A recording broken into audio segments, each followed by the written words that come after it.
Good morning. It is now 8:00 a.m. I will call the Sewage and Water Board Governance Committee meeting to order. Special counsel, please call the roll. Director Kennedy. Here. Director Howard. Director Cole. Director Barnes. Here. And we do have Director Anthrop in attendance as well. Chair, we do not have a quorum, but we can proceed with presentation because we have no action items. Thank you. We have a presentation item from Jamie Parker, Interim Chief of Staff. Please proceed when you can.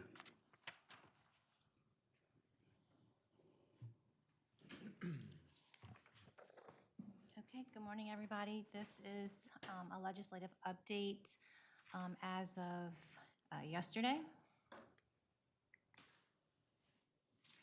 So first, some very good news on capital outlay.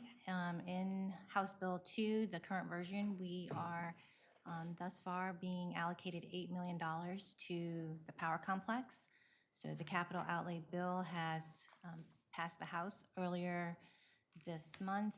It has been referred to the Senate Revenue and Fiscal Affairs Committee and will be making its way through the Senate in the remaining weeks of the session. We've reached out to members of the local delegation, thanking them for their support and efforts. We are deeply appreciative of the work that it took to get this allocation. So we're continuing to track that, but so far, very happy with how this has turned out so far this year. Yep, and one comment on that slide is, again, as Jamie indicated, we did thank the legislators for pushing this funding through, and it will fund 2 additional projects on the power complex, which is the moving forward with the, once everything gets squared away, the Blackstock generator, as well as the fuel system installation associated with the Blackstock generator. So 2 positive news for this funding, and it continues to keep us moving forward on this critical power complex. Okay, next we'll go over those bills that have been filed that are specific to the Sewage and Water Board. So the first one is House Bill 190. This was what we consider to be a housekeeping bill that would repeal Act 384 of the session from last year, which was the bill that was transferring SWIBNO employees to state civil service. So earlier in the session, that bill was scheduled for committee hearing before the House Municipal and Parochial Affairs Committee. It was removed from that agenda, unclear of the reasoning, and it has not been rescheduled to date. So there has been no action on this bill. So let me make sure I understand. So if that does not get picked back up, are employees moving to state civil service? I don't believe so. And I will defer to special counsel on this. I think this was a part 2 of a 2-part bill from last year. Part 1 was repealed, but this one wasn't, and I think you need both parts to make the transition. But as a matter of clarity and reflecting what the situation is, it would be ideal if House Bill 190 made it through and repealed the language that's. And we'll follow up with our lobbyists on where this stands today. But we were told that this House Bill 190 was supposed to be a housekeeping cleanup and that it would be back repealed this year. Yes. Moving on to House Bill 609. This is the stormwater fee bill that has been introduced by Representative Landry. It would require us to assess a stormwater fee, but would give the Public Service Commission the authority to regulate that fee. So this was put on the calendar before the House Municipal and Parochial Affairs Committee on May 22nd, but during the meeting, the matter was deferred for an additional 2 weeks. And also, I'd like to note for the record that Director Howard is here.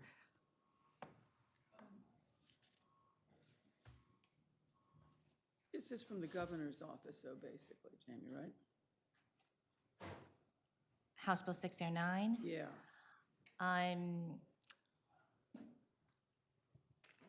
In prior conversations, have spoken with Representative Landry. We have spoken with members of the administration. I would say not though in recent weeks. Do we want this bill? If we want it, why aren't we pushing it? If we don't want it, that's another thing. In its current form, so I have not seen an amendment to it, we did express to Rep. Landry that we appreciate the effort and the idea of a stormwater fee. We are supportive of that, but would want to see something that would give us flexibility to develop the rate and the fee in alignment with what we're continuing to work on and what's in progress with our drainage fee consultants. Does this say that the Public Service Commission would set the fee? Is that what that means, that they would regulate? Mhm. They would have approval of Right. the final. Mhm. I had sent something to, after this bill, so Representative Landry, asking if it could be modified as proposed, they could add a provision allowing it to be modified as proposed by the Sewage and Water Board and approved by the Public Service Commission, so that we weren't locked into the provisions that were in the bill. Is that something that's, I mean, I don't know if that's a good thing or a bad thing. It just seems to me that we need to get this done, and the council's not going to, has not been supportive of this. They haven't even let us present it. So what is Paul Rainwater saying? Or what are we saying to Paul Rainwater to get this done in a way that works for us? I see what you mean. You want to amend it so that it does become exactly what we would want. It'll give us the flexibility, yeah. If they, understand. I mean, it's silly that they're going and passing something that has a bunch of terms already set out in it. But if that contains a provision that says that this could be modified, the terms can be modified as proposed by the Sewage and Water Board and approved by the Public Service Commission, then wouldn't we be advancing our chances of it? Do we have opportunity to engage with the timeline left? We're meeting with Paul this Okay. afternoon. Great. And happy to relay messages at the direction of the committee. Does this bill create another entity or another layer besides PSC and Sewage and Water Board, to your knowledge? Because I just want to make sure I'm remembering this bill correctly versus in its latest form. We would set the rates, PSC would approve under this bill. Yes.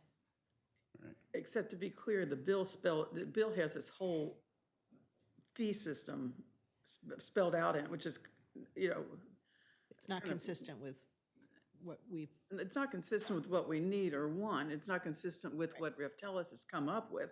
Counter to what's been going on for And the I don't understand why they've done it that way as opposed to just, why don't we ask Paul? Why don't we just get something that says that it would be? I mean, I think that I think that's absolutely right, because I think the signal to Paul is, this is a goal of ours, and there's, we've not had, I don't think, guidance or advice about how to manage it from a council perspective and/or a legislature perspective.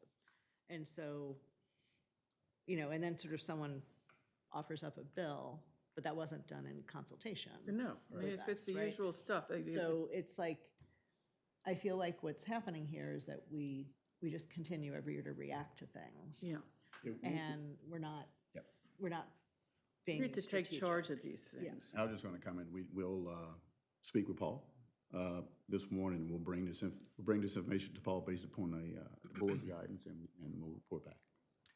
I don't think that the bill as written is problematic No? in terms of the ultimate, the goals in which we've previously identified. The only thing in it that I find to be potentially objectionable is that it does set a permanent cap on the fee for single-family residential, which is a perfectly valid policy choice, but I think in 30 years' time, Doesn't perhaps work. that changes. But, maybe that's an issue for in 30 years' time. If it needs to happen, that can be repealed. But otherwise, I mean, it lays out a process where it says that the board will set the rate structure. And it says it's in accordance with what I would consider to be generally acceptable, normal ways in which stormwater fees are calculated using the equivalent residential unit system and then impervious surface area measurements for properties that are larger. So, I mean, It would I'm certainly, okay if we get flexibility in it. I think we do. I don't- It says that we basically would get to set it, and then we'd have to take it to the PSC for approval. That's not how I read that one. I'm reading it right now, and that's, Again, we'll discuss with our lobbyists today. Yeah. We'll get some feedback and we'll bring it back to the board. Yeah, but I think we really need to start, if this getting is active. deferred for 2 weeks, we just have to move pretty quickly. 1 week left. It was deferred last week. Oh, deferred last week. Yeah. Okay. So that's great if we can get hear from you guys tomorrow. Yep. About what we need to do, because if we need to get support and get our friends to support this, we gotta move. And nothing from the rough tellus time, do we address unimproved land? Because all these calculations are on improved land. Do we provide services if someone has an unimproved lot? if it's unimproved, meaning there's no impervious surface, then they would not be levied a That's fee. correct. What I mean is, as it relates to our functionality of managing basins, drains, things like that, are we not providing any services if you have an unimproved lot? Because I get that the calculation is only tied to approved. My question is, if we have large tracts of unimproved land, are we still providing stormwater management to these areas? Because I just had a different calculation in my mind, and so I'm deferring to the professionals, but I just want to get clarity if that's something The that's fee is based on discussed. impervious area. So again, if there is an impervious area on that particular parcel, it remains the same. Okay. Yeah, I think there are some unanswered questions in particular around, I think the way the bill is written, it does seem to contemplate the millages would remain in place, and the fee would just be levied on properties that, or perhaps it's contemplating that they would phase out over time and we replace it with the fee. So if it's a non-exempt piece of unimproved land, they would be paying the millage, and so they would continue to pay a fee equal to that. Mhm. Janet? Yeah, no, that's one something on the bill that actually I found confusing, because if you're doing if you're doing a fee, it has to be based on the service provided, and I don't see how you can do it where you're saying, adjusting it according to whether you're paying Sure. taxes, because if it's not done related directly to the service cost, then it's treated as a tax and has to go through the procedures for taxes. So there are a lot of questions here, Jamie. I guess is the bottom line. But if we have flexibility to amend and we can move forward with confidence that we have flexibility, we don't necessarily want to hold this up, right? No, if we can get flexibility, but the millage expires in '27, so, I mean, it's got to, This raises kind of a bigger question of if and how we move forward in the city. This at least gives us another leg, right? And I don't know what happens, should this pass? Does that mean we no longer go through city council, or we still have to? I don't No. think, Yeah. For stormwater fee, no. Okay, so this is like a first step forward, Could be. and it could happen quickly. Yeah. Which I cannot get one of Yeah, I think we still have our existing city council relationship, but for this, it's PSC. Yeah. So it's, Let's go. okay. And after we speak with the lobbyists this afternoon, when Jamie Yeah. speaks to the lobbyists this afternoon, we could schedule another meeting. It could be just with the governance committee, or it could be with the entire board, And if we would like to take action, we can do so in recommendation. Previously, we were informed that, from leadership, that we were to, stay neutral. And so, But who I makes think- these I think what's- decisions? Is what I'm kind of trying to figure Yeah, out. like it Because hasn't really- the board never said. the stay board neutral. never, no, the board Yeah. never did. It And so hasn't we really can- gone through, we don't have like policy meetings. Right. And so we can schedule that next governance committee meeting with an action item to discuss how you would like to move forward. But part of the reason also, and I think it's really important that you bring our lobbyist up to date on sort of what's happening more locally, because there's kind of a push to get this on a ballot sooner than later. But that's not necessarily, the structure of this is potentially more appealing. And so we can have Jamie actually ask for a meeting with the lobbyist to meet with some of the board members. Yep. Well, I mean, it's sort of whatever can be more expedient so that we can, Are you meeting with them this morning? Following this okay, great. meeting. No? There's an opportunity. I'll stay. And real quick, I just want to say, I think as you all know, I submitted a letter in support of the bill. So I think if you feel similarly, you should feel like you can do the same in your personal capacity. Yeah, thank you.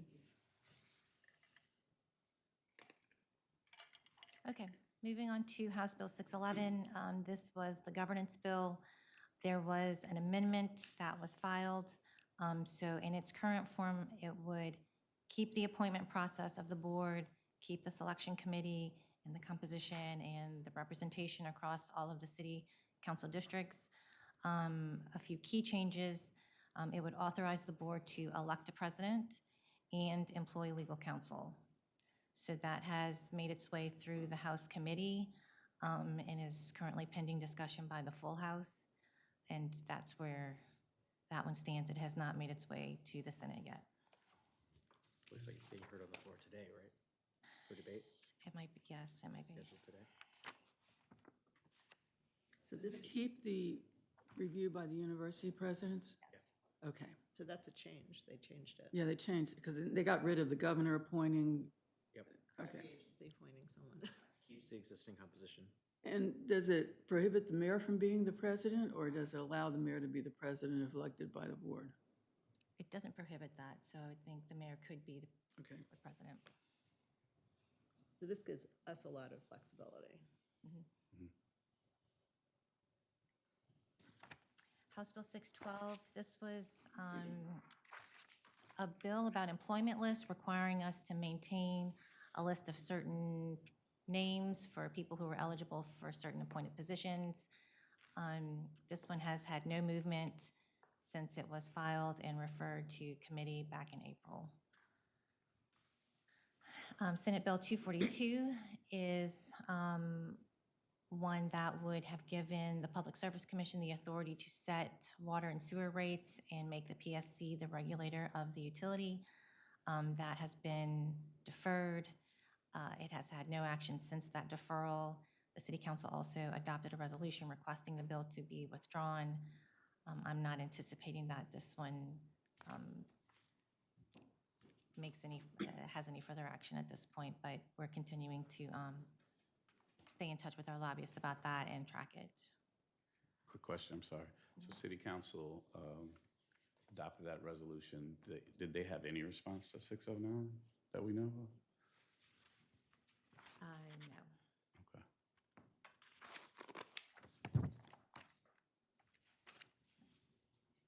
And then quickly, these are some of the other utility-related bills that we're tracking, not specific to us, but utilities in general statewide. So the first one would create a crime of misappropriation of funds to address issues arising when there's a rental agreement and the tenant pays rent, and the rent includes payment for utilities, but the landlord doesn't forward that payment to the utility company. So that bill has passed the House, and now it has been referred to the Senate Judiciary Committee. Senate Bill 2 has to do with fluoridation, and it would prohibit using fluoridation in any public water system unless approved by a majority of voters in an election. The bill becomes effective, if adopted, on January 1, and it has passed the Senate and is scheduled for hearing before the House Health and Welfare Committee today.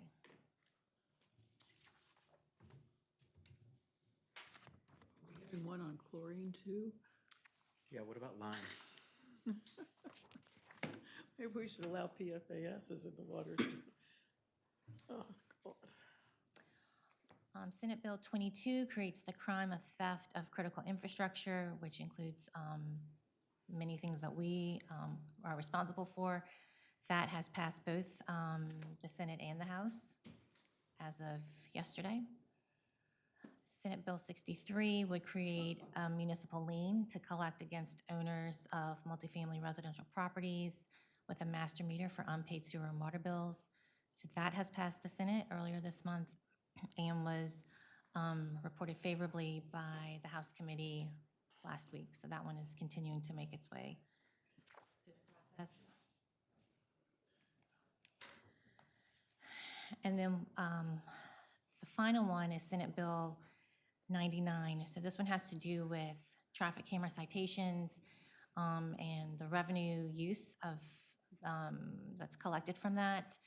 And why it's important to us is that currently there is a carve-out in state law that allows revenue generated by traffic enforcement devices outside of school zones to be used for stormwater drainage, infrastructure maintenance, and improvements.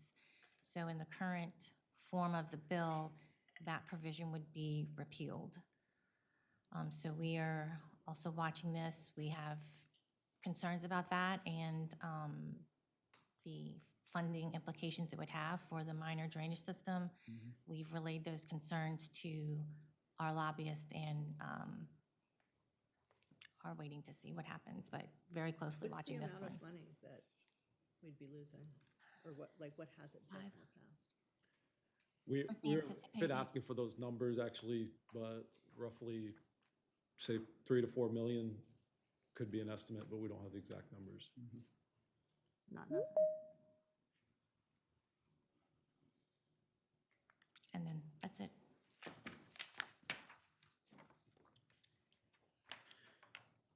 Right.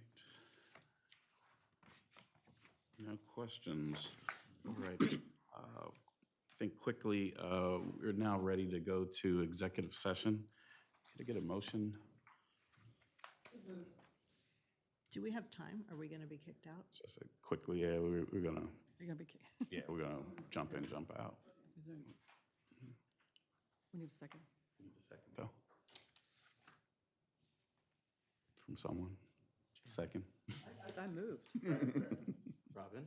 Oh, second, sorry. I'm not on the committee. I get your third, okay, yeah.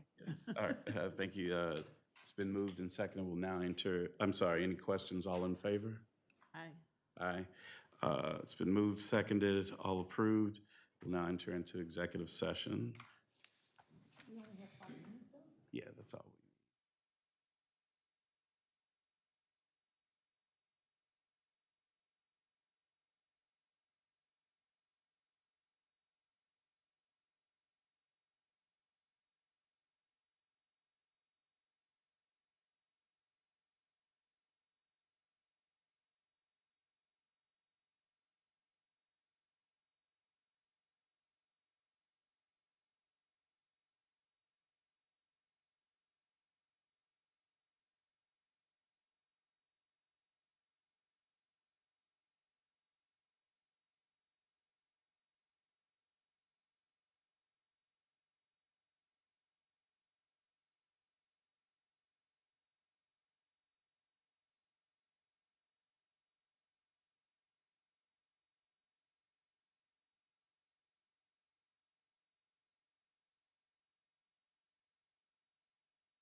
But sometimes the truth isn't that helpful. Thank you. Go ahead.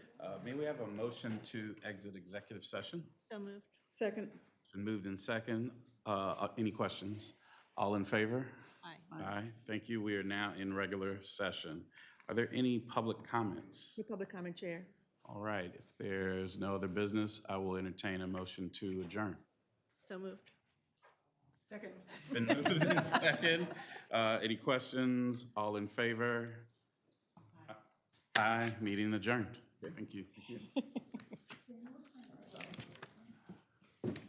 like, who are all these people? It doesn't say selection. Before